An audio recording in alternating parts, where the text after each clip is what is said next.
want to give everyone a large welcome to Narcissism, the third video in our Narcissism series, Communication and Boundaries with Narcissistic Personalities. And I am joined by Janet Sturtz, who is very experienced with working with narcissism and narcissistic abuse survivors. Welcome, Janet. Thank you. Glad to be here. So I'm going to give a more formal introduction.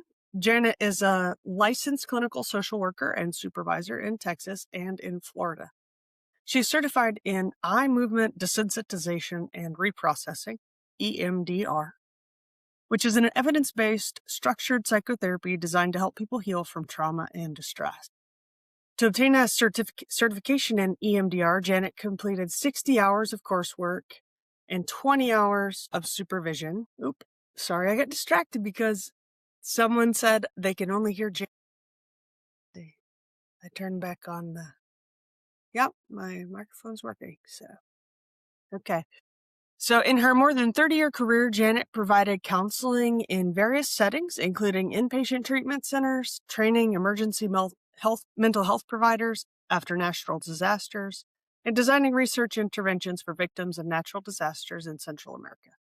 She currently sees clients virtually through her work in the Latari group. Welcome, Janet. Thank you, Liz. So today we're talking about communication and boundaries with narcissistic personalities. Typically, I encourage people to communicate directly with others, and most of our work is learning to communicate effectively. But dealing with narcissists seems like everything you use or you say gets used against you. So what's the difference between communicating with a healthy person and somebody with narcissism? Good question.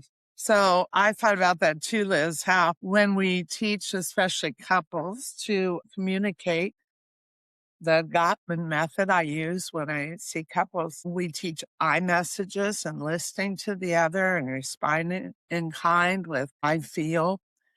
And this is so they'll get closer and understand each other better. And we do that with our friends too, with close friends. We want them to know how we're feeling. With narcissists, this is probably not a good idea because narcissists thrive on taking your feelings and kind of trashing them. They will use what you have shared with them that normally would be to make you closer, and it actually ends up making you feel less than and drive you away. This is because of their personality disorder. That's how they function. And so that's the main difference. So, of course, the response when talking to them has to be very different as well. Hmm. Are there some principles or guidelines maybe you could give us? Yeah, there's quite a few that would be helpful, I think, if you can keep them in mind and practice them. And sometimes it does take practice. Don't expect yourself to immediately get these. It's kind of like assertiveness training where you learn to speak using I messages and talk about how you see things. Um, First of all, it's important to learn how to detach. The 12-step groups like AA and all, they talk about detach with love. Doesn't mean you don't love the person, but detaching kind of removes yourself emotionally from their trauma and their drama. So there's an acronym called DEEP. And so I advise one of the guidelines is don't go deep. Okay.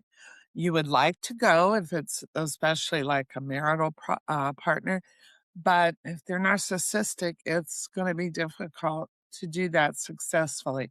So the DEEP stands for don't defend, D for defend, don't engage. The other E in DEEP is don't explain. And then P, personalize. Don't personalize for yourself or for them. Okay, now this is a tall order, and sometimes you have to really work at it. And you have to also be clear about your own self esteem. a lot of times people are together because of a trauma bond. And so you've grown up that way, maybe you had family that spoke to you like that. Who knows what the background is? But these are things that will keep you sane when dealing with a narcissist. If you don't go deep, don't defend, don't engage, don't explain, and don't personalize. So that's one of the main guidelines. There's some others like using boundaries. We talked about that probably in earlier seminars on narcissistic abuse. So boundaries are really, really important in life. And two Baptist pastors wrote the book called Boundaries. Hmm. They are Townsend and Cloud. And they talk in there about how important it is to protect yourself legally, financially, personally. Okay. And I would add spiritually, and I think they do include that too, because they do a lot of scripture quoting. And so that's a great book if you haven't read it to help you in setting boundaries. And the other day, my son, when he heard I was doing this webinar, he said he's big on jokes. He knows a lot of dad jokes and exchanges them with other guys. And he said, why did the narcissist cross the road? Do What? you know, Liz? He wanted to get to the other, or he thought it was a boundary. Oh We my gosh. normally say he wanted to get to the other side, and we have jokes about that. But in this Yeah. case, he thought it was a boundary. So, yeah, they do like to cross boundaries. They thrive on that. It's like So you set you a boundary and they like to cross it. It's like yes. an So be ready for invitation. that. Mhm. Be ready for that. Set your boundary and know what your consequences are gonna be if they do cross that boundary. Okay, if they do cross the road because they think it's a boundary. So, yeah, and so you have to be ready with what consequence you're going to employ if they do cross your boundaries. And we talked about detachment, and those are some of the main guidelines to use. I also would add to stay very calm. Stay Okay. calm. Okay. Yeah, stay calm. And it's so tempting to want to respond in kind to them attacking you or defend yourself. But remember, we're not going to go deep. We're not going to defend. We're not going to engage.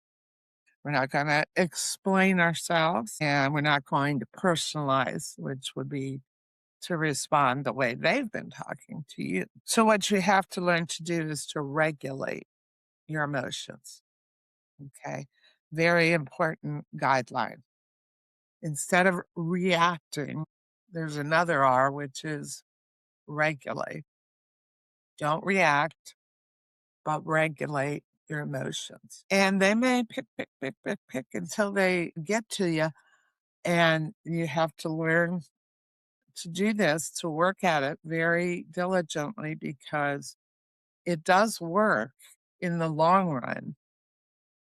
Of course, if you feel this is somebody you need to communicate with, this is going to help, but it's not going to be necessarily a fulfilling relationship. So I'd love to jump into some examples that we might get from narcissists of things they might say to us and kind of put these principles into, I don't know, and it gives some examples of how to put these principles into action. So let's go with just a simple situation. I ask the narcissist to wash the dishes, and I'm going to give you some things that maybe they say back to me, and you can help us to know how to answer back. So Okay. if they deflect or counterattack, they might say like, "You're lecturing me about the dishes when you forgot to lock the front door last night?" We're not talking about the front door. We're talking about the dishes. Or you might say, I recall that when we divided up the tasks around the house, that you chose dishes as one of your jobs. Yeah. They try to Short, get it on a different topic, and you're like, "No, we're talking about the dishes." respond short and sweet. Okay, what about That's a like mistake we often made is make is going on and on. Thinking will convince a narcissist. There's no convincing. Trust me. Mhm. Yeah. How about I wouldn't have left them if you didn't stress me out so much today. We're talking about the dishes. I recall you had chosen that as one of your jobs. Okay. And well, look at your own car before you start talking to me about cleaning up. We're not talking about cars.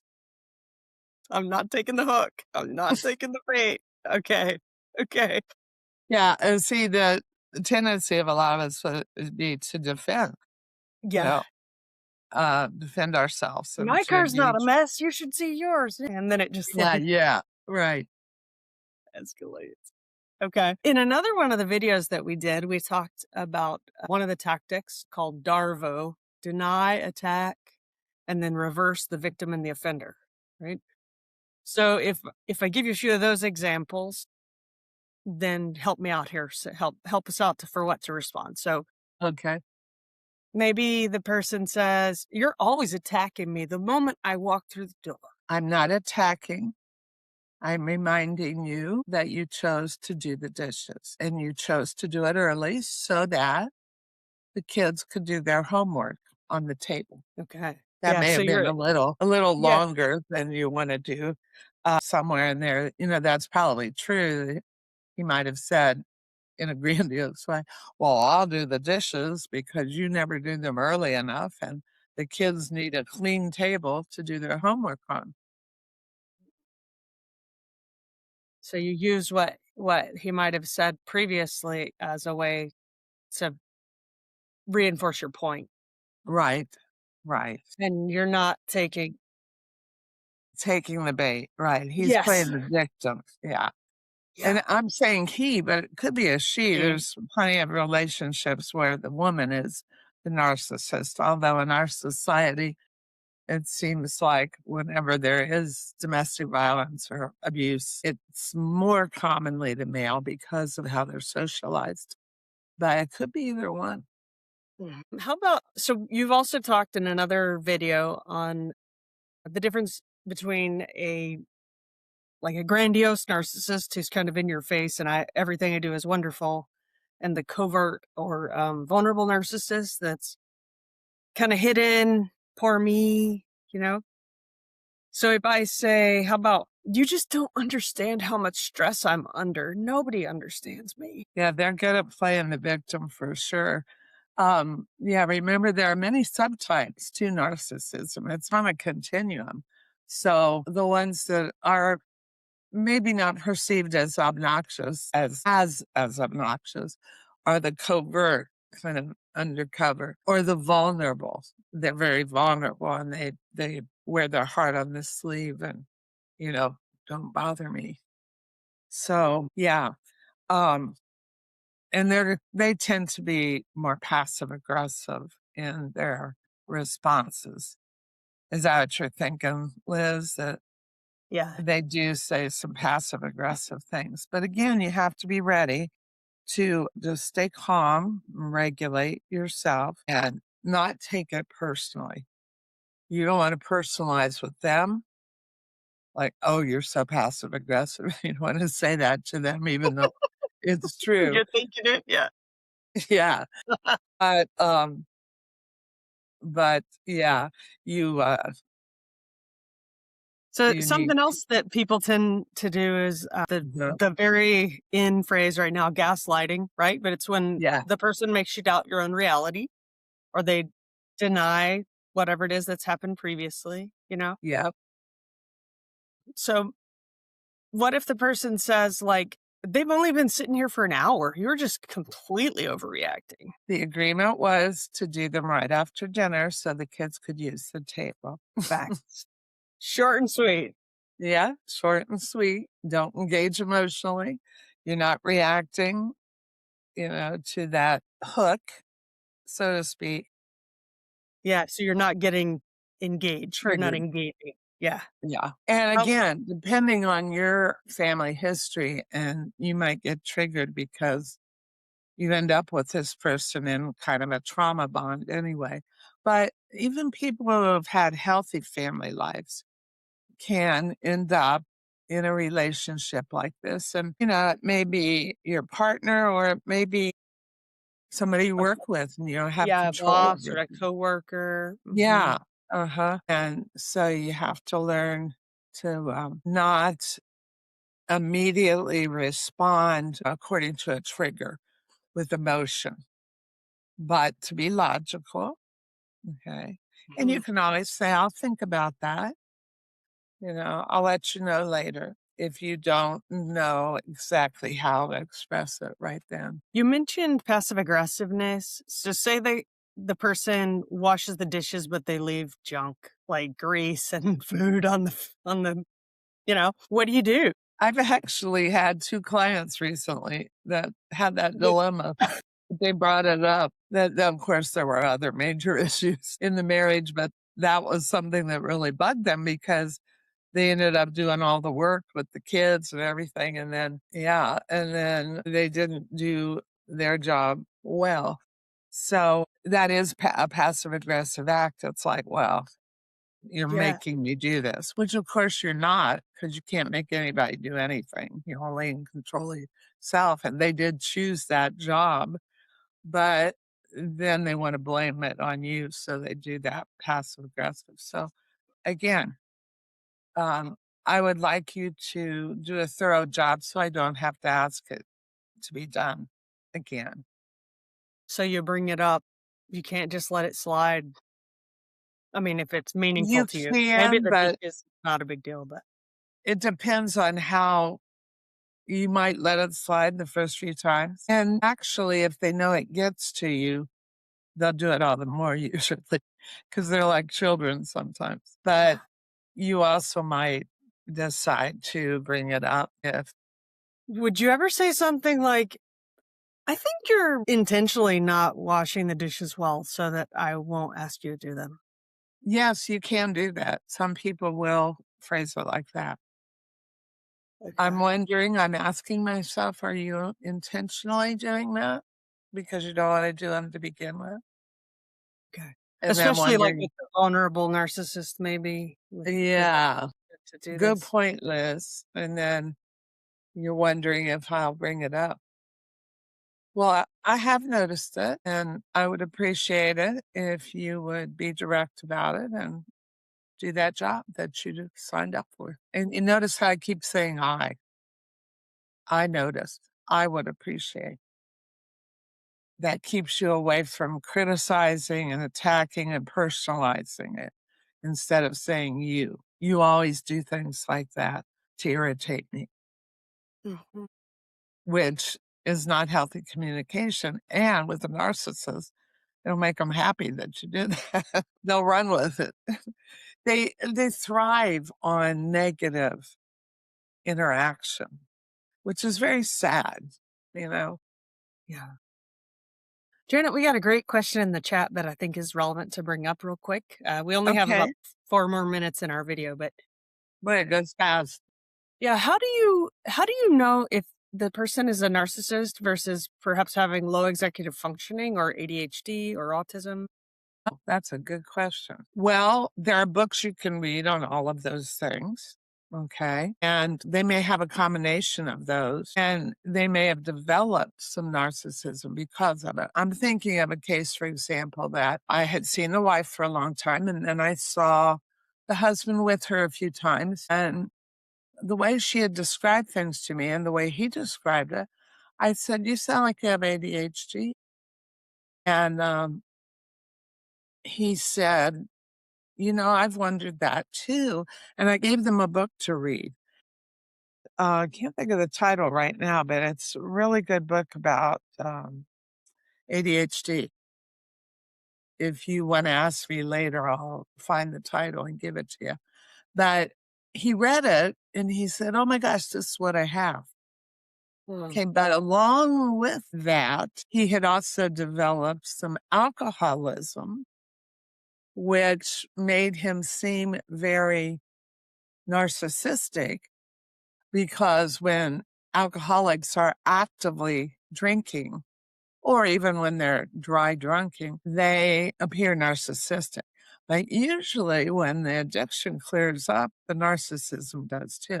So, in other words, it takes really a therapist to figure that out, which is there and which came first and all of that, or by reading a lot of good books and coming to the conclusion. But it's not just an easy task to say, which caused what, and is there a possibility that it's this rather than that? Yes, but many times it's all three of those things that you mentioned. Because as we developed, when we have something, what we call an axis one, something that can be medicated, bipolar, ADHD, things like that, we often, if we grow up with that, develop a personality disorder, which we therapists put on axis two, along with it. So don't want to complicate the answer to your question, but it is complicated and not easy to ferret out sometimes. Mhm.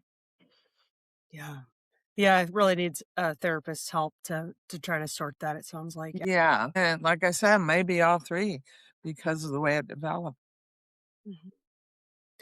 So one more scenario, Janet, and then we'll let you have your closing thoughts, and we'll have to wrap it up. It goes really fast. When somebody's stonewalling or giving the silent treatment, and it's not just like all of us could when we're dysregulated stonewall, right?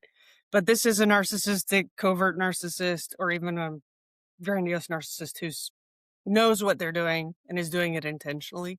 Maybe they walk out of the room. Maybe they ignore your request completely. Hun, can you wash the dishes, please? That was your task. And silence days, or something. How do you respond? Yeah. Well, you don't wanna chase after them, you don't wanna make a big deal out of it, but the next time that you, are able to, you could say, "There's something I wanted to talk about. I noticed that when it was time to do the dishes, you disappeared. Could we make an agreement that you would do those right after dinner from now on?" They may respond yes. They may realize when you've called it out like that, or they may further attack and you may have to decide what the consequences are, you know, to that. One thing I didn't mention as we went through all this, the time is so short, but we often have to say what the consequences are, such as I'm not going to discuss this any further when you attack me or when you criticize me, when you belittle me, and then get up and leave. Okay. I'm leaving if you continue to do this. Okay. So did that answer more or less? Yeah, I think it did. I think it did. You have Okay. to talk about the situation and whatever's going on, bring it up, even though they're still giving Yeah. you silent treatment. Like, Yeah. And you have to learn to live with that as well. That's what unhealthy people do. And it's important to take care of yourself in other ways, like have friends that you can talk to, do things that are healthy for you, join a group at church, where the conversation is healthier. we had somebody ask if it's possible to provide a correction to a person with narcissistic. You probably will pay for it with criticism or a passive aggressive act or, yeah, you got to be careful about that because even with therapy, like I said, they rarely change. So it's the only people that we can ever hope of changing are ourselves. And that's what these guidelines and principles are about, how you change, how you reply. If you decide to continue at that job, in that marriage, or in that relationship, then it's not going to be perfect. That's for sure. So you had asked about like final thoughts, Liz, and that was the main thing that I wanted to say. You can't control the narcissist. You can only control their access to you, and you can control your emotions. And it takes work if you're not used to doing that in your conversation with them. But it is freeing once you decide to do that. I hope that's been helpful. We Yeah, only had thank you, a half Janet. hour. Yes, it's very quick. Thank you so much for sharing your wisdom your knowledge, your experience, and these great principles, and then some great examples of how to respond. We appreciate it. And thank you all for joining us. We will be, like I said, putting this on our YouTube channel, and then we would love it if you can give us a rating on Yelp, or if you'd like to know more or contact Janet, her contact information is there in the chat. So, thanks again, Janet. Thank you for your time and Thank expertise. you, Liz, and listeners.